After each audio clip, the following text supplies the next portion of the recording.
ജൈവകൃഷി എന്ന് പറയുമ്പോൾ തന്നെ ആദ്യം നമ്മൾ നോക്കാനുള്ളത് മണ്ണിനെയും അതുപോലെ തന്നെ ചെടിയെയും മനസ്സിലാക്കിക്കൊണ്ടുള്ളൊരു കൃഷിയാണ്. കാരണം മണ്ണിലെ സൂക്ഷ്മജീവികളുടെ പ്രവർത്തനം എത്രത്തോളം മെച്ചപ്പെടുമോ അത്രത്തോളം നമ്മുടെ അത് വിളവിനെയും ബാധിക്കും. അത് കീടരോഗ പ്രതിരോധ ശേഷിയും ചെടിക്കുള്ളതിനെയും ബാധിക്കാറുണ്ട്. പിന്നീട് പ്രധാനമായിട്ടുള്ളത് ജൈവകൃഷിയുടെ ഏറ്റവും വലിയൊരു പ്രത്യേകത, നമ്മൾ ആദ്യം കൊടുക്കുന്ന ഒരു ഇൻപുട്ട് കൂടുതലാണെങ്കിൽ പോലും പിന്നീട് വരുംതോറും അതിൻ്റെ അളവ് വളരെ വളരെ കുറയ്ക്കാനായിട്ട് സാധിക്കും.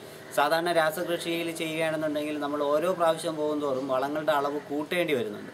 പക്ഷേ ജൈവകൃഷിയിൽ എന്നുള്ള രീതിയിലേക്ക് വന്നു കഴിഞ്ഞാൽ നമുക്ക് ഓരോ പ്രാവശ്യം വളത്തിൻ്റെ അളവ് കുറയ്ക്കാനും ഒരു 3-4 വർഷം കഴിഞ്ഞ് കഴിഞ്ഞാൽ പിന്നെ നമുക്ക് തന്നെ അതൊരു മെയിൻറ്റെയിൻ ചെയ്ത് പോകാനായിട്ടും കഴിയും. വളരെ ലോ കോസ്റ്റിൽ ചെയ്യാനായിട്ടും കഴിയും. അപ്പോൾ അതിന് ഏറ്റവും എന്നുള്ളത് മണ്ണിനെ മെച്ചപ്പെടുത്തുക എന്നുള്ളതിൽ ഏറ്റവും പ്രധാനമായിട്ടുള്ളൊരു സാധനമാണ് സൊല്യൂഷൻ, അതായത് ഇഫക്റ്റീവ് മൈക്രോ ഓർഗാനിസംസ്. ഇത് പുറമേ നിന്ന് വാങ്ങാനായിട്ട് കിട്ടുന്നുണ്ട്. എന്നാൽ ഏറ്റവും വളരെ സിമ്പിളായിട്ട് നമുക്ക് വീട്ടിൽ തന്നെ ചെയ്യാൻ പറ്റും, ഏറ്റവും ചിലവ് കുറഞ്ഞ രീതിയിൽ. കാരണം ഇതിലേക്ക് ആവശ്യമായിട്ടുള്ള സാധനങ്ങളെല്ലാം തന്നെ വളരെ അഴുകിയതോ അല്ലെങ്കിൽ വേസ്റ്റായിട്ട് കളയുന്ന സാധനങ്ങൾ മാത്രമാണ് ഇതിൽ കൂടുതൽ ഉപയോഗിക്കുന്നത്. ഇതിൻ്റെ ഇൻഗ്രീഡിയൻസ് എന്ന് പറയുന്നത് വേണ്ടത് പപ്പായ, മത്തൻ, ഏത്തപ്പഴം എല്ലാം ഒരു കാര്യം മാത്രം ശ്രദ്ധിക്കുക, ഇതെല്ലാം തുല്യ അളവിനാണ് എടുക്കുന്നത്. അതായത് ഏത്തപ്പഴം 250 ഗ്രാം, പപ്പായ 250 ഗ്രാം, മത്തൻ 250 ഗ്രാം, പയർ പൊടിയോ ഉഴുന്ന് പൊടിയോ ഏതെങ്കിലും ഒരു ധാന്യത്തിൻ്റെ പൊടി എടുക്കാം. നമ്മളിവിടെ എടുത്തിരിക്കുന്ന പയറിൻ്റെ പൊടിയാണ്, അത് 250 ഗ്രാം, ശർക്കര പൊടിച്ചത് 250 ഗ്രാം, വെള്ളം 1 ലിറ്റർ, പിന്നെ അതുപോലെ തന്നെ നാടൻ കോഴിയുടെ മുട്ട ഉപയോഗിക്കുന്നുണ്ട് ഇതിലേക്ക്, അതൊരു 3 എണ്ണം. ഇത്രയാണ് ഇതിലേക്ക് വേണ്ട സാധനങ്ങൾ. ഈ പഴവർഗ്ഗങ്ങൾ തിരഞ്ഞെടുക്കുമ്പോൾ, അതായത് മത്തനായാലും ഏത്തപ്പഴമായിരുന്നാലും ഇതായിരുന്നാലും എടുക്കുമ്പോൾ ശ്രദ്ധിക്കാനുള്ള കാര്യം, നല്ല അഴുകിയത് അല്ലെങ്കിൽ അത്രത്തോളം പഴുത്തത്, ഒരിക്കലും പച്ച എടുക്കരുത്. അതായത് കറ ഒലിക്കുന്ന ഒരു സാധനം എടുക്കരുത്. എങ്കിൽ നമ്മൾ ഉണ്ടാക്കുന്ന വളത്തിൻ്റെ ക്വാളിറ്റി കുറയും എന്ന് മാത്രമല്ല സമയം കുറച്ച് കൂടുതൽ കൊടുക്കേണ്ടി വരും. അത്രത്തോളം നമ്മൾ വിചാരിച്ച എഫക്റ്റും കിട്ടണമെന്നില്ല. അപ്പോൾ ഏറ്റവും നല്ലത് ഇത്തരത്തിൽ അഴുകിയതോ അല്ലെങ്കിൽ അത്രത്തോളം പഴുത്തതോ ആയിട്ടുള്ള സാധനങ്ങൾ എടുക്കുന്നതായിരിക്കും. ആദ്യം എടുക്കുക, ചെറിയ ചെറിയ പീസുകളായിട്ട് കട്ട് ചെയ്യുക.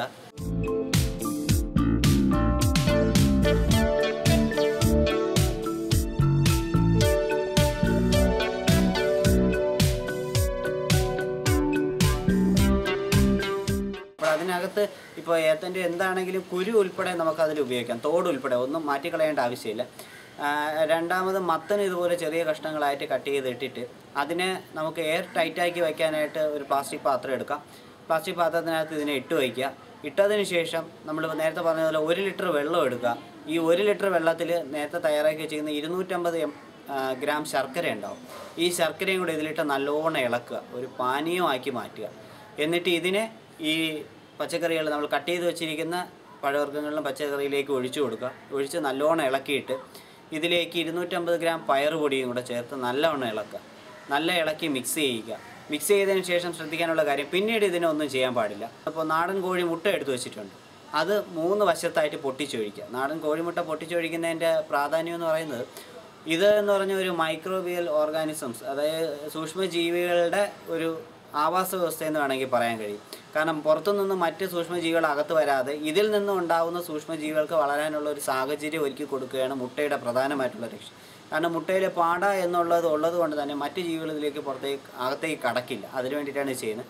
മുട്ട പൊട്ടിച്ചൊഴിച്ച് കഴിഞ്ഞാൽ ഇതിനെ ഇളക്കാൻ പാടില്ല, അതിനെ അതേപടി നിലനിർത്തുക. എന്നിട്ട് നല്ലോണം അടച്ച് നിഴലുള്ള ഒരു സ്ഥലത്ത് സൂക്ഷിച്ച് വയ്ക്കുക. അത് മിനിമം ഒരു 15 ദിവസമെങ്കിലും വച്ചിരിക്കണം. 15 ദിവസം അല്ല കൂടുതൽ വയ്ക്കാൻ പറ്റുമെങ്കിൽ നല്ലത്.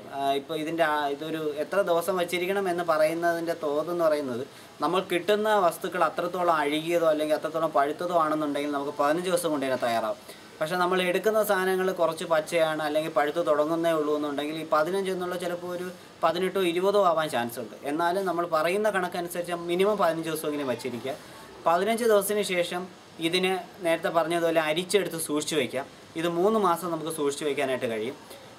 ഇതിൻ്റെ അളവെന്ന് പറയുന്നത് ഒരു 100 ml ഇതിൽ നിന്ന് എടുത്തു കഴിഞ്ഞാൽ 1 ലിറ്റർ വെള്ളവും കൂടെ ചേർത്ത് മിക്സ് ചെയ്ത് നമുക്ക് ചെടികളിലേക്ക് ഒഴിച്ചു കൊടുക്കാൻ കഴിയും.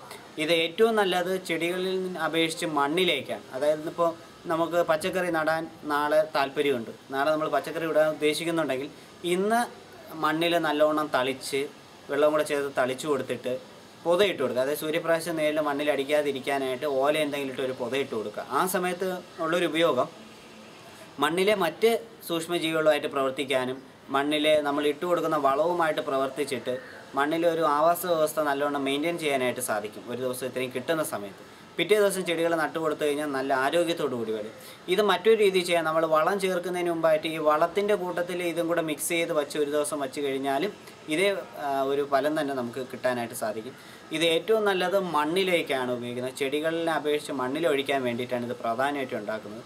മണ്ണിലെ സൂക്ഷ്മജീവികളുടെ പ്രവർത്തനം കൂട്ടുക, അതാണ് പ്രധാനമായിട്ടുള്ള ലക്ഷ്യം. ഇത് ചെയ്യുന്നതുകൊണ്ട് ഇപ്പോൾ മോശമായിട്ടുള്ളൊരു മണ്ണും മെച്ചപ്പെടുത്താനായിട്ട് ഇത്തരത്തിലുള്ള ഓരോ ലിക്വിഡ് സാധനങ്ങളും ചെയ്യുന്നതുകൊണ്ട് കഴിയുന്നുണ്ട്. ഏറ്റവും പ്രധാനമായിട്ട് EM അതിലൊരു പ്രധാന പങ്ക് വഹിക്കുന്നതാണ്.